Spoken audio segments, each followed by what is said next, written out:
because we all realize that a herd is a group of animals of the same species that live, feed, and move together, especially when we're talking about grazing mammals like cattle, cows, deer, elephants, buffalo, etc.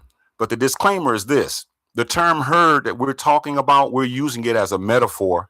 We're not saying that people are animals, but we're examining how groups are influenced, and sometimes it can shape our thinking and behavior. So basically, when we talk about herd today, we're talking about a group of people who think, behave, or make decisions by following the majority or following a group rather than acting independently or critically. And Kev, you threw in there the lost herd.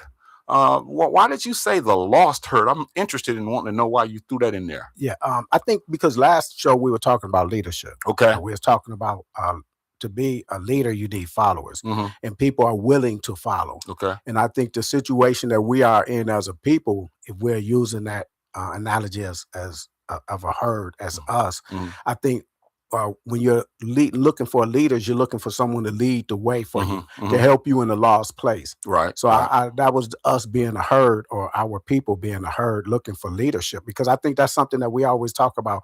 There's no leaders today, like that. So. Mm-hmm. Okay, good. So we're going to say two things, and we're going to get right into our subject matter. First of all, we want you to know that we want to call us up. The number is 361-405-6111, and this broadcast can be seen every first and third Tuesday of the month at 6:30 Central Standard Time.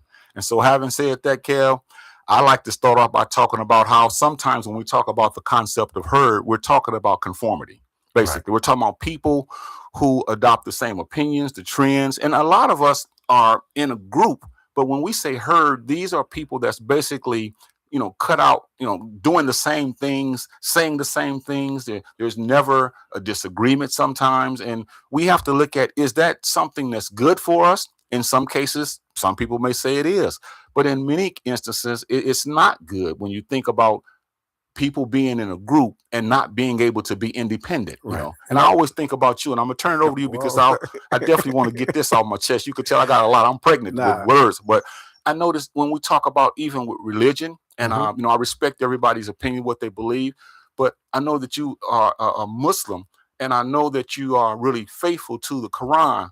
But I'm just using this as an example. If the Quran were to say something which is not, or people start saying things that's totally asinine, that has nothing to do with the truth, you're not going to just follow them because you're a part of that group. Right. See, you're going to say, so hold on, you're going to ask questions. You do that all the time. And I think that's a good thing, because that shows that even though you may be a part of a group, you're not a part of this herd mentality where no matter what people say or a few people, you're going to follow along with them. Right. And I think that's the way that people should be, period. No Okay. matter what's happening. So the herd mentality, or they call it a mob mentality, the herd mentality, that's a psychological phenomena that scientists, sociologists, Mhm. and they have discovered that people partake in. Mhm. So that you lose, it's like conformity. You Mm. conform to the group, and then you lose your individual Mm. thought Mhm. or choice of making choices and whatnot. So you lose that within the group. And then why do we join the herd? Mm. What happens? What makes people join the herd? These are questions that people need to ask, or that Mhm. these scientists or these scholars have asked. They want to know why this phenomenon happens. Mm. Because with this phenomenon happening, this is why people attack, Mhm. and they go outside of the boundaries of their beliefs and their religions or whatever, and they start doing what everyone else is doing. Wow. And during the show, I'm going to discuss how they use that against us also, Okay. in certain circumstances. Okay, and it could be dangerous too, Kev. I mean, because when you look at now, I can use a case that's really over the top, but I believe in 1978 in Jonestown, Guyana, a guy named Jim Jones, he had people drinking cyanide laced Kool-Aid or Kool-Aid. drink, and 900 people died, 300 children, because Right. he was the leader and they followed him, and there was this herd mentality. And I mean, this is a worst case scenario, but if we think about it, there's a lot of that going on today. It's not as bad where people are committing suicide because of a leader, but that mentality as far as believing and going along with someone, being loyal to someone, not being independent, as you just said, that's a dangerous situation. And I don't think we talk about it enough, because once we went in a group, sometimes we think that because it's a majority, everybody else is doing it, so I Right. must be right. Yeah. And we tell our kids, just because everyone else did it or your friends did it, if they jump off a cliff, you're gonna do it. If they drink the Kool-Aid, you're gonna do it. Right. And I think in religion it's a certain difference a little bit to me, Okay. because with the Reverend Jim Jones, he convinced them people that he was maybe the Messiah or something. Okay. So they jumped off the cliff with him, but some of them people didn't. Some of them were forced to. They was they tried to fight like this ain't right, but you done already went down there, and he has all these guards there with guns, Right. so you're gonna go along one way or another. And I think with religion, that's probably a different discussion, because those are people beliefs. They're not believing. The herd mentality is you're following the crowd. You're not. In religion, you're following the belief. So if that person, David Koresh, all them people, they were letting him get away with all kind of atrocities with their daughters, with their wives, because they believed in him as a Messiah. They weren't doing it because the crowd was doing it. They was doing it because in their mind, this person is who who they thought he was, or who he said he was. Okay. So that's why I think the difference is, like you brought up with the Islam thing or the Muslim. For me to say, what my analogy or best example of that is not so much which the Quran is saying something, because when we're Muslim, we know the Quran. We have to we constantly reading it. Even during Ramadan, people, they read the whole Quran during that time. If that's the only time you do it, you're going to probably do it then. It's going to be probably an interpretation that people may run with, or somebody that's Muslim doing something, a leader, and people are going to go along with it because they're Muslim. Or this person said this and they're Muslim. They're going to say, well, he's Muslim and you're following. It's like, no, well, sometimes we're not perfect. We don't do, so you shouldn't just think that I'm with this person because he's Muslim, or I'm with this person because he's a reverend, he's a pastor. Even in our churches, you shouldn't do that. And you shouldn't excuse it. But we do see people that do that with leaders, and because they want to believe that everything that they believe is right, or they want to believe in this person. And you shouldn't believe in the person so much that you lose your own integrity or discretion. And see, that's kind of where I was getting at with the actual herd mentality, not so much the religion itself, but if you have a person that is a leader and they want allegiance and they're saying things that we know is not true, and because most people have been brought up a certain way, then you do have that kind of herd mentality, and that's not a good thing. So, and I think also with us, when you look at us as African Americans, there's another aspect of it that we need to talk about, as far as a lot of people, whether it's African Americans or European Americans or any other type of people, they see us because something has been embedded into their minds that we're no good, we're the scum of the earth, and they go on and say these negative things about us. So now they begin to believe that. And so I'm not saying it has to be the majority. I'm just talking about a group of people. So a lot of people see us that way. So that's like that herd mentality. No matter what you or I say, no matter what you or I do, they see us a certain way. And the way they see us is not right. It's not true. It's not fair. But in their minds, it is, because this is what they've been taught ever since they were little kids, even till now. And this is why we have a lot of the issues that we have, because of that herd thinking, that herd mentality. Right. And it's interesting, man. I mean, this conversation is interesting because it could go a lot of ways. Because what I also think with our youth is they go against the herd. And they go against the herd. They go against our history. They want to be the ones to be like, I'm not going along without this. Slavery was a choice. They want to, that shock value. They want to go against our people for some reason. And I think it's a phenomenon within our people that our youth don't want to follow the elder generations. They want to break off and do that. They want to be the black sheep. So it's a reverse thing. I think happens with us sometime. And they don't want to listen to our music. They're like old folks. Some people do. Like my daughter, she'd be like playing the songs she was listening to. When I was bringing them up as a parent, and some of her friends don't listen to that stuff. Gotcha. Like in their rotation.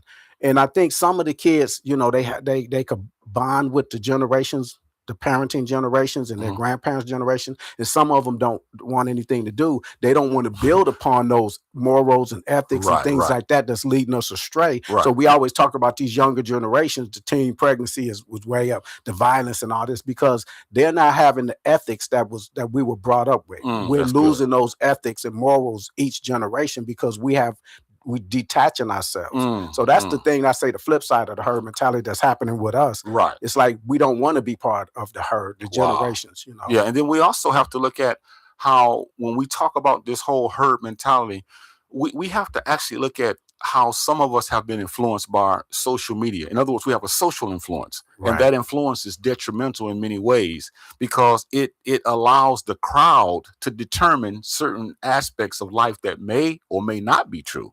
Right. But again, when it goes back to independent thinking, because that goes back to us as individuals thinking about what's being said and then doing our own research, whatever it may be, and then saying, you know what, there's validity to that. I'm not just going to believe this because all of my friends are believing it or because social media is believing it or because my entertainers or my athletes. So I think we have to look at that influence is very strong. So Kev, tonight we're we're two harbingers. In other words, we're people that's going to sound the alarm and just tell you and announce that sometimes we have to warn people to be careful.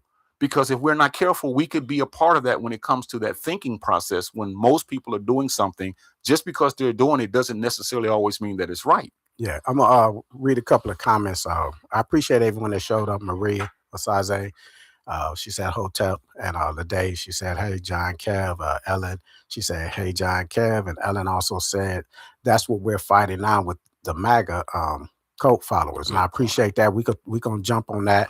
And Josiah said, people nowadays are too intimidated to stand up, especially if our lives are in jeopardy. And I appreciate that comment. So I'm gonna say this about the herd mentality. Okay. Just to show people how easy it is to follow the leader or follow somebody. If you're stuck in traffic, and here in San Antonio, we have these off ramps. We have the access road, and the people, you'll see somebody, and in your mind you'll be like, man, I should just. You see the little driveway where people have done it before, but you don't want to be the first one.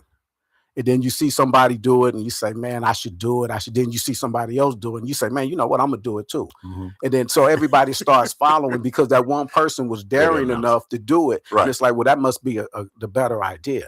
So what that is, that's a instance of us having a herd mentality. You see somebody doing it, they start doing it. Then you see somebody else doing it. You know what? I'm going to do it too. It's no pressure for you to do it, but you see somebody else, so it must be okay. They doing it, I'm doing it. That's good. That's good, Kev. And the herd thinking and mentality, I'm coming at it from the standpoint of the dangers, because I'm going to give some positive aspects later on in the broadcast, but it's dangerous because of independent thought. A lot of times that's taken from us. See, before we are able to say, hey, I want to raise my hand and I want to challenge what everyone's saying. But then sometimes when we get caught up in it, we don't think for ourselves. It's like whatever these people are saying is true. Is gold. So I'm going to go along with it. I'm not even thinking about whether it's true or not. I'm going along because the majority of us are going along, and that seems to be the thing to do. And that's a dangerous situation because, again, you're losing the capacity for independent thought, and that would be something that we should be looking at. And we don't want to be sitting out in the cold and everybody else, like you're the only one. Like you say, that individual, you don't want to be that one person. And I remember them talking about this in one of my college classes. Psychology or something, where they had these experiments that showed how everyone buys in. You could say, well, most intelligent people. So they had these experiments, and the kids, the people that was in it didn't know. So let's say if they did at a dentist's office, and everyone's sitting in the waiting room waiting for their name to be called. And then a person comes with a white coat. Now this person, you automatically assign an authority because they have a lab coat on. And that person points over here and he does this to everybody. Tell him to get up. Like he ain't saying it. Right. So, people looking at him like, he ain't even saying. But then if one person that they plant there gets up, then somebody else will say, okay, we supposed to get up. Then all of a sudden he points to this group and he does this. So now they get up. Okay, this is somebody, they stood up. I'm still. So it's like, it's a domino effect. Yeah. Once they see somebody doing it, and that person could be planted. And they say, okay, this person must have authority because this person recognized his authority. I don't recognize his authority, but they did. So I'm going to do what they doing. And that's what happens. So these experiments are going on because they want to know how many people just going to do it, age groups or whatever. The word critical thought comes from the Greek and Latin word that talks about to separate, to judge. And so whenever we have a situation before us, even when I'm talking, I know you're listening, but there's somewhere in your mind you're separating. You're saying, okay, that's good, that's not good, or you're kind of critiquing it. And once we become a part of the herd, we lose that capacity. And then when someone challenges us, instead of saying, you know what, I'm going to rethink this, Kev. You just said something to me that I've been thinking about or believing all my life. I'm going to go research that. But see, when we begin to be a part of that herd mentality, we don't want to go back and do the research because it's in us. It's inbred in us. And so at this point, we're people that cannot. You ever heard the old saying, I don't care what no one says. Right. I'm going to do whatever I'm going to do, or whatever, because I've been doing it for a long time. But that doesn't necessarily mean that it's right. And I noticed that the older we get, when people challenge our ideas, and if it's a herd mentality thought process, we seem to have a problem with that, as opposed to saying, and it is difficult because this is something we've been taught all of our lives. And some of it, we know it's a lie, but like Josiah said, a lot of us are intimidated, man. And I'll give you a case and scenario. We know that there's no such thing as a Santa Claus, but the majority of us, we live as though it is. Now, we can say all that we want to, there's no man riding in the sky and all of this, and we know that to be true. But how often do we go out and buy presents and lie to kids and tell them that? Right. So because we've been taught that, and because everybody believes it. I would say not believe, but they're doing these types of things. So basically, we've found ourselves in a position where we cannot change, even if we want to, because the herd mentality has that much strong of effect of us. Because they'll tell you in a minute, I know, Kev, I know that's not true, but I do it. Then I'm gonna give you an excuse why I do it, but I'm gonna keep doing it. Right. That's a sad situation. Yeah, that's where the cognitive dissonance come in, because it's like, I grew up with the traditions that's passed down, and then people that you respect in the family, because we could bring up family herd mentality, right. But then sometimes traditional things are a thing that we don't argue with in the family, and it may be like, okay, well, my family does it, and you say, well, my family don't do that anymore, and I think whatever you may be saying is correct, and I might say, yeah, but you know what, I don't really want to, because I really enjoy doing it myself, right. But I could like say Thanksgiving, we could sit up here and talk till we blue in the face about the lie of Thanksgiving, but people will justify because they enjoy doing it. That's that cognitive dissonance. Even if you know it's what you may be telling me is right, man, that's a made up holiday. They slaughtered the natives, and and it has nothing to do. And then it's like, yeah, but then I'm gonna make an excuse. Well, I do it for a different reason. You're still celebrating the day. Are you cutting turkey? You have turkey, ham, and all this stuff. Yeah, well, you celebrating Thanksgiving. I don't care if you change the reason you're gonna say you're celebrating, or I don't believe in Christmas, but I give gifts. Okay, well, you got a tree up, so you still doing the same thing. That's that herd mentality that we're talking about. And that's what we're trying to say. We're not calling people animals, but if you look at a group of animals, you see them all grazing in the grass. Then maybe they'll go to another area, and you're like, why are they all doing that? Because they're all doing the same thing. And then and you don't hardly ever see one or two going off. And this is how it is in reality in our lives as human beings and as individuals and as African Americans. We have to be very careful because of what is called cognitive rigidity, where that means you're unwilling to change. No matter what you say, like you just gave the great idea, we are not going to change. So what we do is we begin to give examples or excuses as to why we do it to try to minimize, but yet we're still a part of that herd. Right. And that's why we have to look at it. Now, we talked week before last about the leadership, blind leadership. So now we're just trying to say that this thing goes hand in hand, because as you mentioned at the outset, a leader has to have someone to follow them. Right. And sometimes when it comes to these so-called leaders, you have to really look at what this person is leading me to. And if it's not truth and justice and all these nice words we say, why are we doing it, Kev? Right. Man, that's a great question. Now, the leadership conversation that we had a couple of weeks ago, we were talking about the followers. They need followers. I think, and I said that the system has lulled us to sleep as followers, because we may have leaders out there. There's plenty of leaders or people with leadership qualities, but there's no one that wants to follow their lead. And to me, when I was thinking about it, the system has made it to where we're comfortable. So we don't think we need leaders. We could say, well, we don't have leaders like we used to, but no one, what do you need a leader for? What do you need someone to lead you to?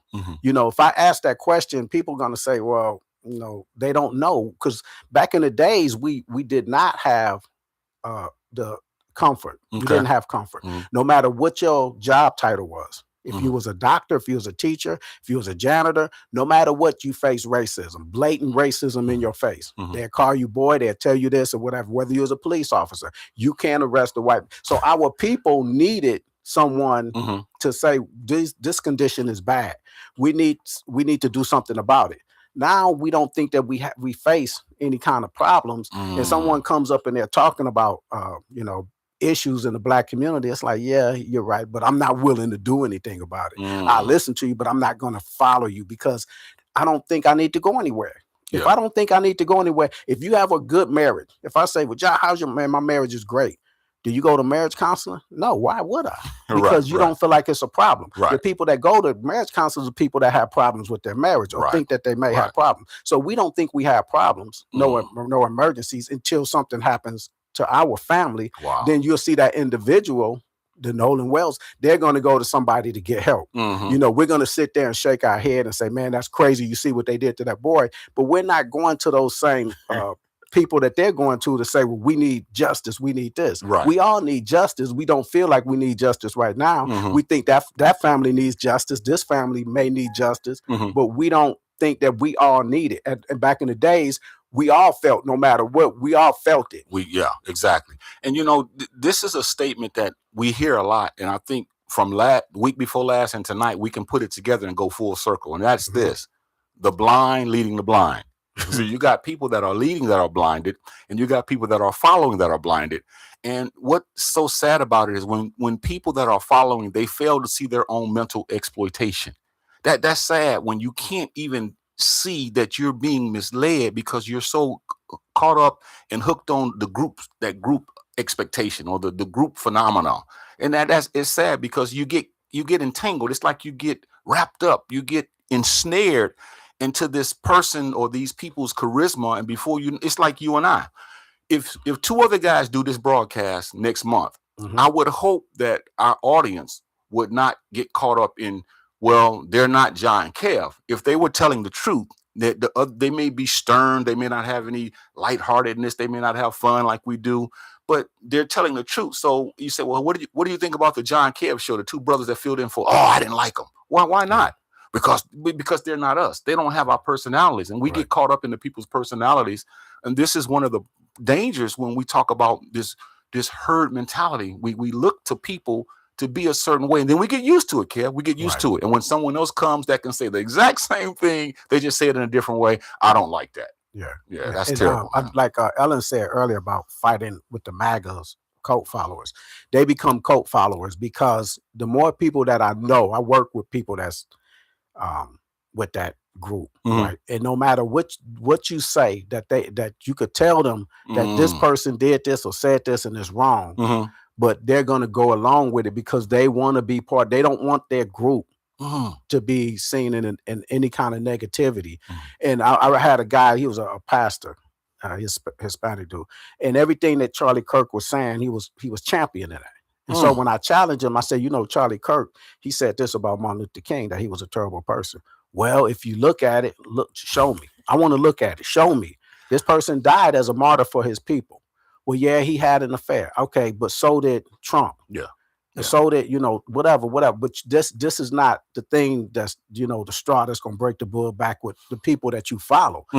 So then what comes out, he starts seeing that Kirk is saying all these things that he can't justify, but it takes a while for him. So I don't want you to come on. I say, your church, because like I say, he's a reverend. I say, you going against somebody that's not a reverend. Well, but he accepted the Lord. I say, but he's talking about another pastor, reverend. And I say that cloth is supposed to mean something in your group. Right. But you're going against that reverend. And y'all talk about, forgiveness and all this stuff like this, and judge not. But I say, but yeah, you're taking this other person's because you're part of this group over here, and it's even going against your belief. We see that with these people that claim to be Christians that's in the MAGA, their beliefs in like the religion thing that we was talking about, but you're part of this group, and then when they're doing things that's against your religious belief, you're still accepting it. Wow, that's that herd mentality. We want someone to give us a call because we want to talk to you. We want to know what are your thoughts about this ideal that we're dealing with, the herd mentality. 361-405-6111. You know, Kevin, I also studied this gentleman named Edward Bernays. He's known as the father of Hmm. public relations. And he was very a sophisticated person, but he had a quote that I want to say, and I think he was right on. He says, "Our minds are being governed, molded." He says, "Our tastes are formed and our ideas are suggested on a daily basis. So we have to be aware of what we allow to go into that. If we don't, then we may become a part of that herd mentality." And going back to what you said, this brother, this minister, this is why propaganda can get in. Because see, once Hmm. you get someone's mind, you can tell them anything and they'll believe it. And they Right. don't have to research it. They don't have to look closely at it. They don't have to examine or investigate it. They're going to believe what that person said because that herd mentality, see. And when you challenge them, it made them think, but they still in their heart because they were so tied into this whole racist ideology and the hatred of African Americans. He went along with the herd mentality, and it's like that's a sad thing because propaganda run rampant in all of our lives when we become a part of a herd. In that, where when people say something, instead of investigating it, we just accept it Right. because we're a part of the group, that group think type Yeah, and like situation. Josiah said about being too intimidated to stand up, Mm, especially like when your lives are in danger, in jeopardy. I'm not expecting you to stand up, because if you could die for standing up at that time, but you should know something is wrong, and then you should come back and try to do something against it yeah. or about it. This is what happened during the days of slavery. Right. A Right. lot Right. of those same slave masters, they sat up in church on Sunday, Mm-hmm. and they turned around and they treated us like, they talk about the love of Christ and all these people are, everyone's created equal. They have all these little things that they're reading, Right. but they turn around and have no problem sneaking into the slave quarters at night and their wives knowing about it, but Mm, then or doing the inhumane things that they were doing to us, and they made excuse. The cognitive dissonance was, yeah. well, they're not really human, they're the cursed ones, and so they make up things to justify what they're doing, and that's what the cognitive dissonance is, because your mind know that this is wrong. Mm-hmm. Mm-hmm. Everything that you learning is telling you that this is wrong. You should never treat another human being like this, but then you try to justify it, and Right. some people knew that was still wrong, but they went along with it, because if they stood out and spoke out against it, your life could be in danger, Right. Right. and then your kids are growing up without a parent, Yeah. and you got to balance that. So when your life is in jeopardy, I know, but what you can do is try to do things to stop the movement, Mm, away from this. You could say, hey, this I'm gonna feed y'all if y'all gonna try to run, if y'all gonna do this. You can do things to help people, but that herd mentality mm, is what made people say, yeah, you know what, yeah, because I like doing this, and I right. want to just, you're right, yeah, this is why we could do this, because you said that this and this. Thomas Jefferson wrote this letter about us being animals and stuff, and Mm. it's like, yeah, because he said it, so okay, it justifies what I'm doing. Yeah. And it goes back to that herd mentality. It's like we used to always say the bandwagon effect, the bandwagon mentality. You're doing something just because other people are doing it. And a lot of organizations and institutions, if you really look at some of the doctrine, we know that it's not right. But yet you say, well, how can all these people follow this person, like the MAGA movement? Why are they doing it? It goes back to that herd mentality. Now, I know a lot of it has to do steeped in race and all of that. But again, it's the mindset that these people have, man, where they're going to go along, come hell or high water, no matter what. They're going to do exactly what a person that's a cult leader or a person that they've been involved with for a long time, or a group of people or organization or institution. And it's sad because when we get older, you would think that we would begin to critique what we hear. Not everything from the standpoint of everything you say, I'm gonna critique it, but some of the things that I believed when I was a young boy, as far as I was raised up on it, I should be able to stop and say, wait a minute, why do I believe what I believe? Right. Is it a herd mentality, or is it because people just told me that? See, this is how Yeah. you combat that. We got to start Yeah. questioning certain I things. think the thing about tradition, Hmm. is that me? I think so. Okay. Um, I think the thing about tradition is passed down. The questioning of tradition is the thing. Some of the same people can have the same questions, Hmm. and they could be like, man, why do we do this or why do we do that? I don't know. I'm not gonna say anything. I think that's where the herd mentality, because you don't want to be the one that stands out and the only one. So what you do, you recruit people. Okay. Man, this is crazy. Don't you think this is crazy? Yeah. Yeah. And Uh-huh. I see this happen at work. Uh-huh. I see when people, a lot of times we'll stand up and say, man, this is wrong. The manager, supervisor, the policy is jacked up. You have people at work that agree with you. But when it comes to time to bring it to the supervision, it's like, yeah, we all, then it's like you by yourself, because, they don't want to space the fire with you, but that herd mentality, they'll sit there and tell you, yeah, you right. Yeah, you right. But then they don't really want to, jeopardize their position. But the thing about why do they call it the herd mentality? And as far as why people, they equating it with a group of animals, how they go along and that type of thing. I guess it's because of the effects. I mean, if you look at it from a figurative expression, figuratively speaking, you look at a herd. That's what we call a group of animals. That's cattle. They all do the same thing. Yeah, and this is what they're doing. So when I was thinking about that, and I was like, that's the perfect. Like if you look at the zebra when they about to cross the creek, they all sit there and they're like hesitant. They know it's crocodiles out there, but then it's like once one jump, then they all just start going, and that's in their mind, that's in their instinct, because it's safety in numbers. But someone has to go first, And then when you look at a stampede, why do the horses stampede or whatever, the animal, the water? Because one just starts running out, all of them just the ones in the back, they don't know what they running for, but it's like everybody running, then let's just run. That's what the stampede, that's what the herd comes from. Like everybody just doing it because everybody else is doing it. This is the time to do it. And then it's safety in numbers. I'm not going to sit back, because if the herd go and I'm by myself, I could be prey. I could be prey to the lions or whatever. Now we all a herd, and that's what predators do. They seek out individuals, but when it's a bunch of them, it confuses them. So I think that's the animal instinct, and that's where I think they get. That's where I think they get the herd from. Beautiful point. And that's where the acquiescence come in. That's where we're accepting things without questioning them. And I know a lot of times people say back in the 60s, we were really powerful and we had a lot of questions we asked, but it seemed like at that time, I know they didn't have social media and all of that, but like right now, man, we shun questioning. We shun questions, we shun speaking out and trying to find out why we do what we do. And we don't ask these questions like, why do I believe this? Or have I considered another point of view? These are the questions that's going to help us. Am I thinking for myself, or am I repeating what I've been told? If I discover something to be true against what I think, here's a tough question. Can I change my mind?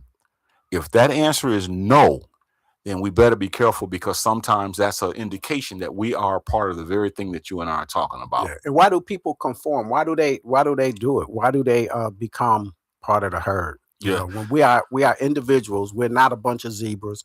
We're not a bunch. But why is it that what are reasons that we conform? Well, sometimes, Kev, a lot of people want to fit in. They want to be a part of something.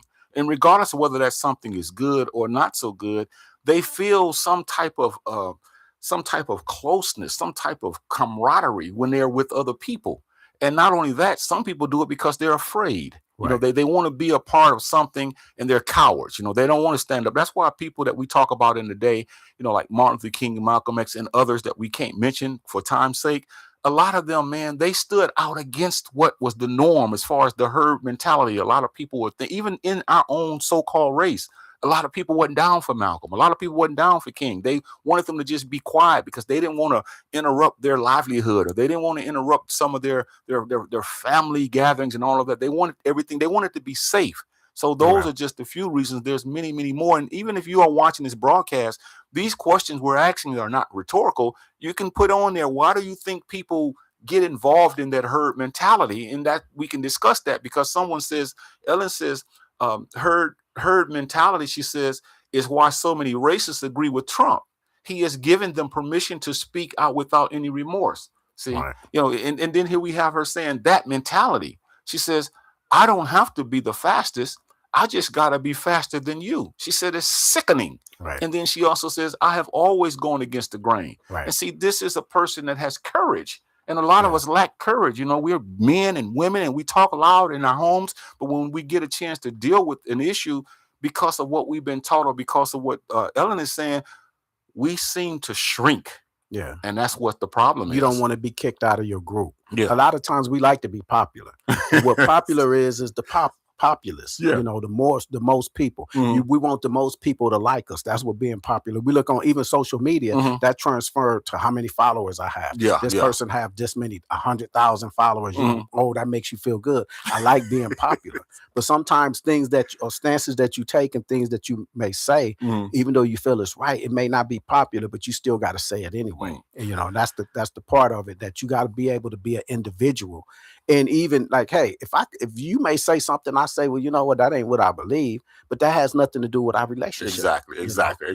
Hey, Kev, you know, growing up, I think about myself, and I'm snickering in my mind because I remember some of my friends used to buy certain clothes or certain shoes, and I did not like them. I'm not going to lie on this broadcast. I despised them, but I would go and buy them because I wanted to be a part of that group, and they would have talked about me. And see, I was a young chump at that time, and I was afraid of the repercussion, you know, because everybody was buying certain, you know, clothes style or certain shoes. And, you know, when I would go shop, I would always look for those shoes, not because I really wanted them, but because everybody else had them, see? And I want everybody to like me. So it's like that still goes on today with us as adults, you know. Full circle from what we were talking about last show, being a leader. To me, leadership qualities is not following the herd.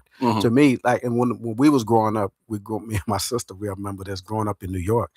It was a certain type of sneakers that everyone would make fun of you. For no reason. And people would make fun of you and they don't even know. You know, you're not paying for sneakers or whatever. It's like, okay.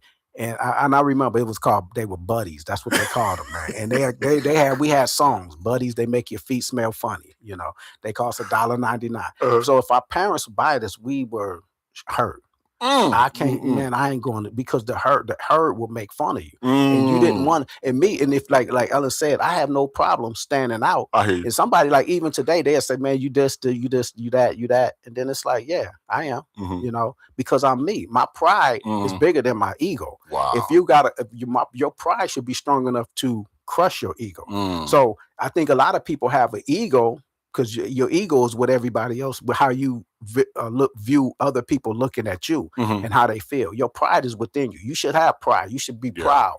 That means, you know, I'm proud. I got pride with my family. I got pride with my kids. If they flunk the test, as long as I know they tried, everybody else could be laughing at them. Don't let your, you know, that's your ego letting that affect you. But your pride is, hey, I did what I could, and I'm gonna do better next time. You gotta have pride. Don't let that tear down your pride. Get rid of your ego. Yeah, these are some practical truths, and we're talking about the herd mentality, but we're also giving nuggets of truth as to how to not have that type of mindset. Because I think we definitely have to not just give what it is, but we have to always, as we do on our broadcast, give people applications so that if they're even thinking like that, they can begin to make the comeback. Because, Kev, this is going on too long, and a lot of us, we just never had this discussion. And we have to have this discussion because a lot of us assimilate. You know, we assimilate because we want people, we mimic people, we comply. And it's like, why am I doing this? And if you really search deep within our hearts, you know, it's because everyone else is doing it, or we have another reason that we call is valid, but it's really not valid. Yeah. But we just choose that reason so that it'll make ourselves feel good on the inside. Right. You know? And I want to say, walaikum assalam to Sakina before we get too far down on the comments. Josiah said, Kev, you're all right. People still get Jones on for wearing low budget kicks is just bad. And that's when you know that you're not part of the herd. You don't care about what's popular. People will wear things because it's popular or fashion. And I remember I had a friend, I was telling somebody, the guy is like a year older than me. Our birthday is on the same day. And at the time we were both like, I was 50, he turned 51. And this dude had on skinny jeans.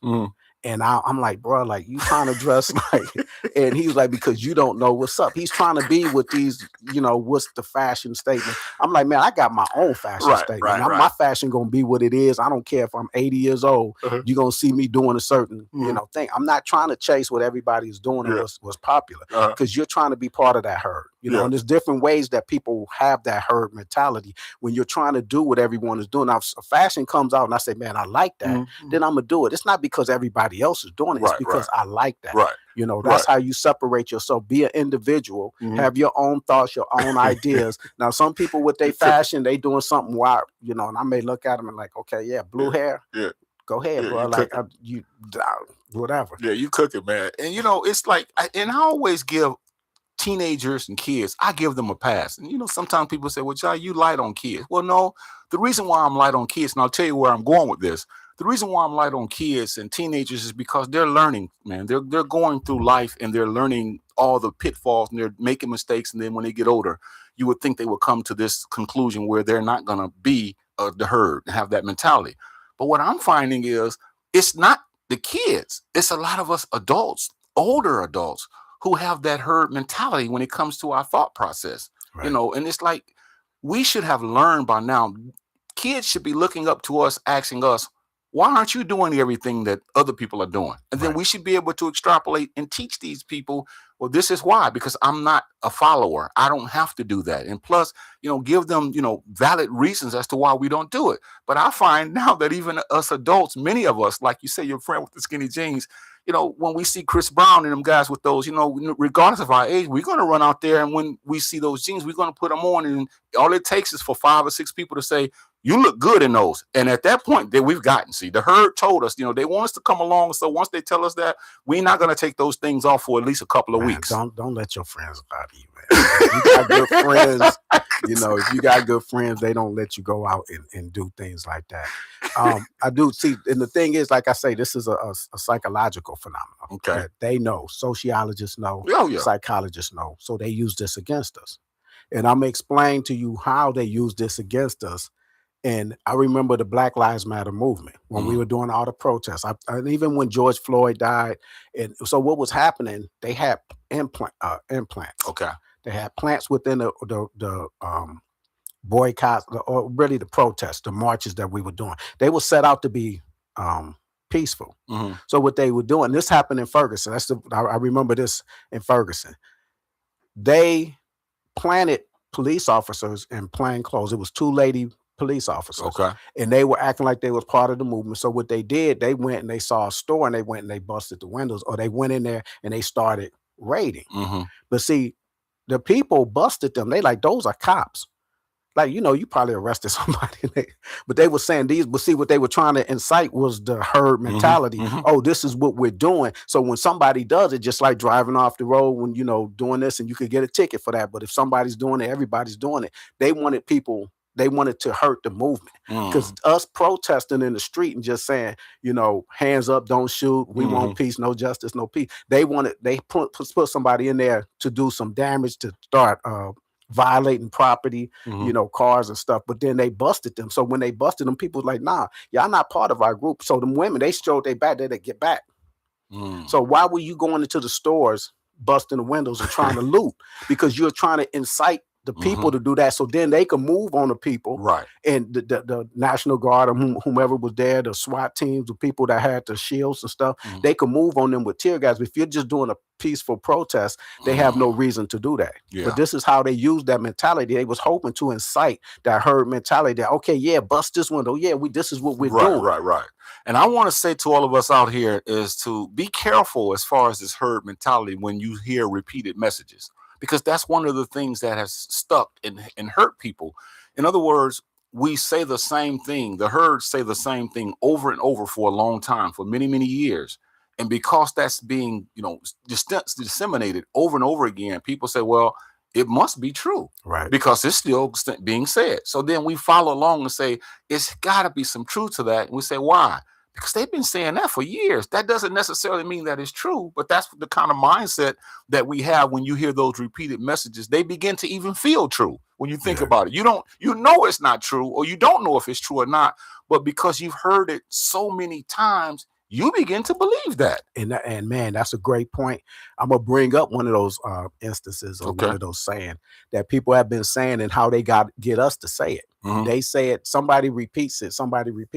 One of those things is this: more black men in jail or in prison than there is in college. That's a total lie. Right. And then nobody stopped to say, well, let me look that up. I mean, we got the internet now. You can look those statistics up. And that's it's nothing. That's so far backwards. It's way more men in college that have gone to higher education, places of higher education, than it's been in prison. But we were buying that. So that makes us look negatively on ourselves. Okay. And then we bought that. We sipped that Kool-Aid.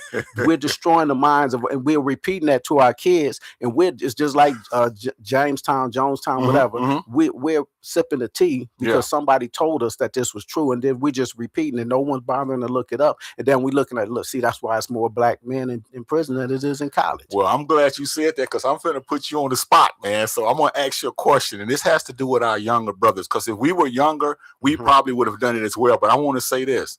It doesn't happen as much now, but back in the day, the sagging. Do you think that's a herd mentality with some of the young boys? They weren't down for, they did it because that's what a lot of African-American young boys and some older men did as far as the sagging of the pants. Do you think that's some type of herd mentality from us? I think the fashion statement or whatever, I don't know if that's herd. I mean, if everybody's doing it, at some point, but see the thing like with the sagging pants, some people was doing it because their pants were too big. They had hand-me-downs, and then in prison, that was a message in prison. Right. And people came out doing it. Now, the first people that saw it, and this is what I think also plays a part in that. I don't think it's like a definitive thing with fashion. Like I said, our generation is trying to do something different.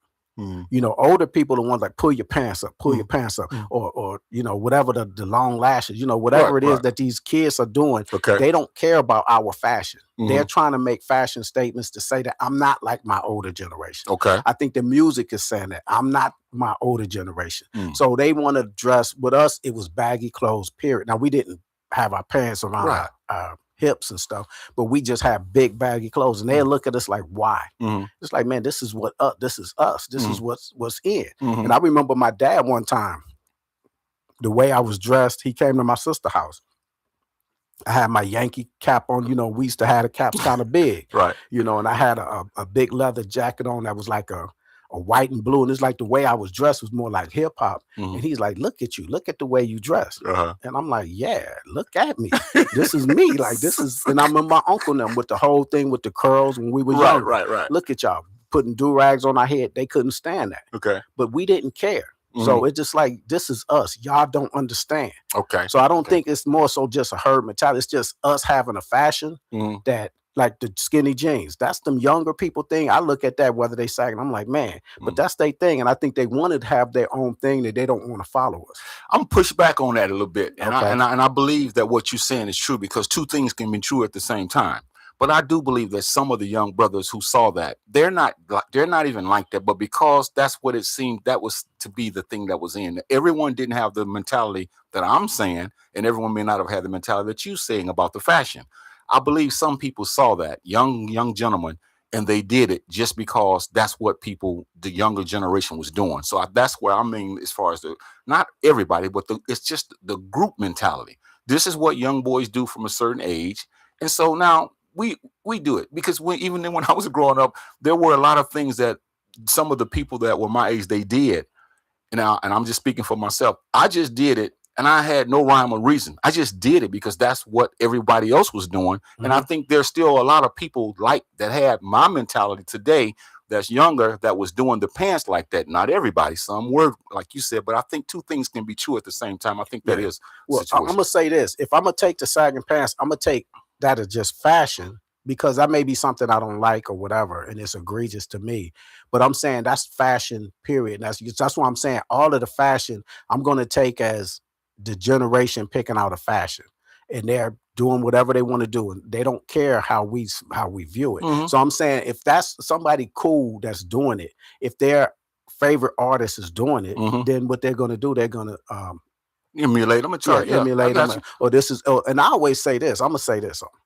I'm saying if the girls don't like it, and you couldn't get no girls doing that, then you're gonna stop doing that. If you want girls, and I'm gonna say that the girls in school, they gonna be like, hey, if this guy, if they accepting it, and hey, he could still get girls, then it ain't gonna matter. That's that's my point of view. Because to me, when we was coming up, we were trying to impress the women, so if I'm doing something, I'm trying to look cool. I'm Mhm. trying to get this haircut. If the women I like falling for that, or I Mhm. see they falling for this guy with this haircut, Mhm. then maybe I'm gonna get my haircut. I'm gonna do something Yeah, like yeah, that. and we're talking about two different things, but I think it's still one and the same from the standpoint of people have different mindsets as to why they do what they do. And I Mhm. do believe that you're right. People do have that mindset, but I know there are people that have the mindset that I'm talking about where they see it, and you can even hear it in some people's their vocabulary where they'll say, "You're not even that kind of person. Why are you doing that?" You know, Oh like yeah, my that's the nephew. thug And thing. then he wants to be he's really a nice guy. He's not even that, but he's seen that so much, and so he wants to be that way. So he wears his pants that way.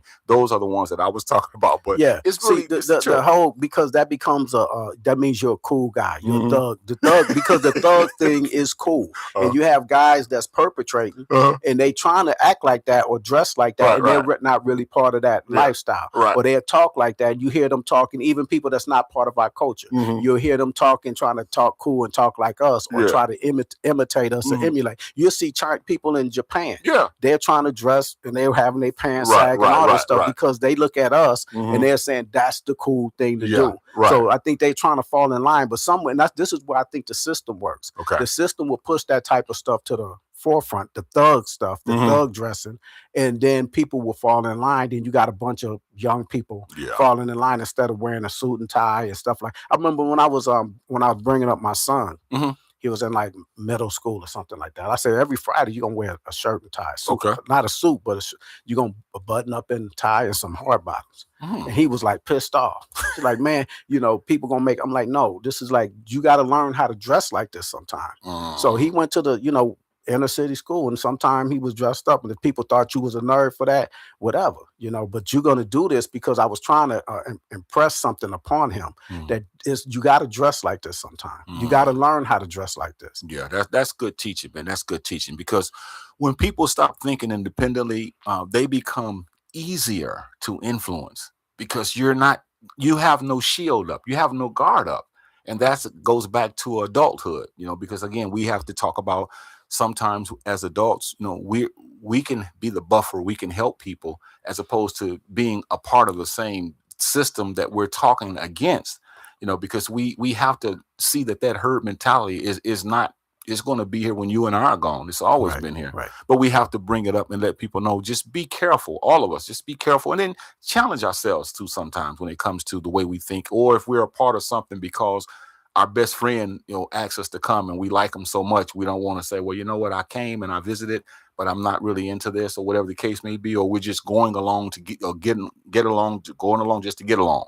So, Yeah. we have to be careful with that. And I think that's important when we talk about the herd mentality. I think that the popularity of it, I think, like I say, this is a natural human occurrence that they've studied for centuries, Hmm. that they see that this is what people do. You feel more comfortable when because that goes back to the days when we were hunters and gatherers, and we're trying to, we were better. If we have a polar bear and we're trying to take it down, the more that we have to do it, the more people involved, or if it's a lion or whatever, we could fight that lion off. As us being in a group, in a tribe, moving together has been a benefit to us. And I think we got to keep that in a positive aspect. Right, right. So that if I see this guy, disrespecting this woman, and I'm the only one that's stepping up, then Yeah. now it's just me and this guy. Right, right. And if I lose that battle, it's gonna be them losing that battle, and everybody's standing around looking. Yeah. But yeah. if I'm standing around, I say something, you come up and say something, Yeah. this brother come up and Yeah, say something, like, we're brother, gonna we're not check. gonna let this. Right. So then it's like, okay, whatever, Yeah. all right. But if it's only one person and everybody else standing back, you may say that, yeah, that guy is wrong. But this the only one that's stepping up. Right, right. Then it's like you just leaving this guy to face the bear. Wow. But if we all come up and we say, nah, so the positive thing should be a herd. You know what? This brother's right. I'm gonna go over there and talk to him. Hey, this is right. Hey, brother, it's four of us. And I seen a video like that. Okay. It was a guy jumping on a woman, and all the men. They jumped on him. I ain't saying everybody got to be physical, Right, but it's like 4 or 5 guys jumping on this guy. They didn't know the woman or nothing. Right. But it's like the act was, There you but go. then that's positivity. There you go. That's true. That's true. And then, we also have to understand that when a person begins to only have this herd mentality, they lose their identity. And then the next time something comes up, they don't even seem to know how to think for themselves because they've been the herd mentality has been implanted in them for so many years that now it's an opportunity for them to take the leadership role or to do something positive. but because they're looking for someone. They're always looking for someone to follow. They're always looking for a group to back them up. And this is why a lot of people don't do things on their own, because they want to have somebody sanctioning them. To give me the approval, or give me people behind me to say you can do it, and that's encouragement. But if no one does that, it's like we're looking for that, and it's like that's the negative effect on the herd mentality, when we're looking for people to push us out, where sometimes if no one pushes you, you still got to go, man. You got to be strong enough to stand on your own. Right. And I'm going to say the reverse of it. Like I say, the positive part of the herd mentality is people could be talking about, man, you heard Farrakhan. Like, nah, I ain't never heard that dude, man. Like, I remember when I was younger, I was like, man, I started seeing, and I'm like, wait a minute, who is this guy everybody talking about? And that made me seek this guy out, and I heard him, and I'm like, you know what? That's what I'm saying. We take the positive part of herd mentality. If as long as you're doing something positive, yes, sir. Influence people to do something positive. And if every they see everybody's down, like when we was coming up at Generation X, that was a big thing to know names, Patrice Lumumba, Stevie Biko, people that, and it's like, man, who? And it's like, you didn't want to say that because you ain't want to feel. So what you did, you went and you did your research. And it's like, yeah, man, Marcus Garvey, you want the part of the popularity of positivity, and that's what, yeah, man, I'm listening to this, good. I'm listening to this. And it's like, wait, who is that? You won't say it out loud, but all these brothers is throwing names around. And I remember my younger cousin said, man, I want some of that. I'm like, what you talking about? Because I had the beads on, I had all these people on my shirt, and he's like, man, I want some of that. That's good. That's and good. So that's a positive herd mentality, because everybody's doing it. That's everybody that's moving together. That's positive. And people gonna say, like in the Malcolm X movie that Spike Lee did, the young brother that was influenced. He was like, man, I'm seeing all these brothers doing. I want some of this. True. These brothers walking around with this power, and he see a bunch of them doing it as opposed to one or two. That's not gonna mean it. But it's like, man, look at all these brothers. Man, I like this. I like this atmosphere. I want to learn more. Yeah, exactly. And if you don't take that point that you just made, if we don't take that point and run with it and actually apply it to our lives, we'll find that critical thinking in our own minds will be, they call it, absconded, or it would immigrate. It will leave us. And it's hard sometimes when we have been doing this for so many years to try to make that comeback. Because there's nothing to come back to, because all of our lives, we've not just been followers, we've just been a part of so many different herds as far as our thinking, and then individuality. It's like, this is why a lot of us don't like to even start businesses, and that could be a positive, like you just mentioned, but because we never had anyone to help us or to even encourage us. And the herd has always said, you're not going to do it. You're not. And then so we say, well, I'm not going to do it, as opposed to saying, I don't care whether people say it or not. I'm going to do what I know that's necessary to help my community. Yeah. I'm going to bring up something a little more personable to us. Saying like we meeting at Mama Linda's. Like I met you there, and it's like, man, I didn't know who you from a can of beans. I'm like, yeah, what's up, man? What you do? And that was like the conversation. It's like, well, I do this. And it's like, well, I do this. And if you go there to places like that, everybody there is talking about, man, I got this podcast, I'm doing this, I got this school, I got this, I'm on this radio station. It's like, man, what you do? Then it's like, man, I got to do something, because you're around people that's doing something. And when you send your kids to college, get them around people that's going to have a positive track. That's, hey, man, I'm going to study. Let's have a study hall. Don't you have this class? Yeah, let's get together. Not, hey, man, they got a party going on, let's go drink. Oh, man, you got a test, don't worry about it, man, you're going to pass that. And that's what I was trying to tell my kids. I was trying to embed that. When you go out on your own, your friends should be ones that's pushing you to do positive instead of doing something. And you may not see it as negative, but the fun, you're not there to have fun. Right. I know you're going to have fun. Exactly. But if you got something important, they should be feeling like that's important for you also. And they don't want you to go, oh, that's right. Now I know you got your test, but I'll get back with you. Yeah. Do your thing, like that. And do talk about the positive aspect of the herd mentality, because that's going to help us, because the negativity is going to be there, but the positivity, it does so much more for us, because now you're a part of a group of people that's on the move, that's truly progressive, and not the words they use in politics, but these are people that's going to make changes in our communities. So this is why we need to be around people that hang out at places like Mama Linda, cultural centers, and places where people are on the know. They want to do something to help solve the problems that we have, as opposed to complaining about the problems that we always have. And they should be feeling out of place when they're left out of doing the positive. You know, that's what I think. You know, when they see that everybody else is doing well, even within the family, you know, man, my cousins and them, they doing this. One is doing this. My niece, she's in college. This one went to college, and who I'm gonna drop out. You know, nah, just like, man, I got pressure on me. You know, I got pressure on me. I'm not gonna be. I'm gonna do what I need to do because I don't want to be that black sheep. You know, if you have your herd doing things that's positive and have that positive influence, you the only one that's doing Easter eggs on Easter. You know, it's like, I'm like, Jah, you the only one doing 4th of July. Like, nah, bro, I'm not going over there. And then you call the next, nah, bro, I'm not going. And then it's like, man, none of my friends is doing this. You know, then this would be like, well, man, that's an eye opener for you. Yeah, that's what I try to instill in my girls, man.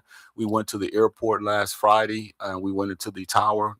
2 of them are going to be air traffic controllers. One of them is 9. I'm gonna make that 10. The other one is like 11.